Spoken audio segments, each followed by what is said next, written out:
నమస్తే, welcome to 99 TV. ఒక యోధురాలు, warrior, Bengal warrior, ఒక సామాన్య మహిళలాగా ఆవిడ కనిపిస్తారు.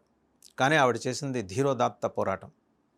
ఆవిడ విధానాల్లో అకృత్యాలు ఉండొచ్చు కాక, ఆవిడ ఆలోచన సరళిలో దుర్మార్గం తొంగి చూసి ఉండవచ్చు కాక, కానీ ఆవిడ ప్రస్థానం ఒక సామాన్య యూత్ కాంగ్రెస్ కార్యకర్తగా మొదలైంది.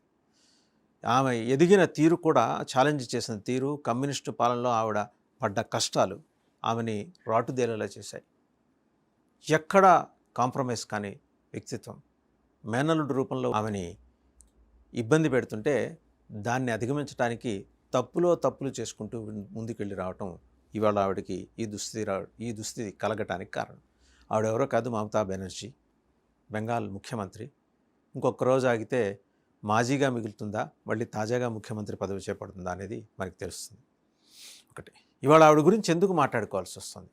ఎందుకంటే దేశం మొత్తం వెస్ట్ బెంగాల్ని చూస్తుంది. వెస్ట్ బెంగాల్ చూస్తున్న భారతదేశాన్ని ప్రపంచం చూస్తుంది. దానికి ఒక ప్రాధాన్యం ఉంది. వెస్ట్ బెంగాల్ని ఆనుకున్న బంగ్లా బార్డర్ నుంచి జమాతే ఇస్లామీ మూకలు బెంగాల్లోకి చొరబట్టడానికి ఆవిడ వెసులుబాటు కల్పించారు. అక్రమ చొరబాటుదారులకి ఆవిడ ఆశ్రయం కల్పించారు.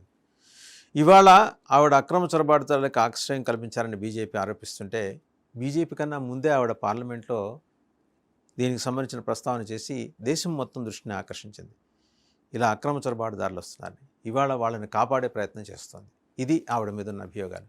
ఇది కాక లెక్కకు మిక్కుటంగా ఉన్న అవినీతి కేసులు, అభిషేక్ బెనర్జీ కారణంగా, అలాగే జహంగీర్ ఖాన్ లాంటి ఎమ్మెల్యేల కారణంగా ఆవిడ ఎదుర్కొంటున్న ఆరోపణలు, అభియోగాలు, విమర్శలు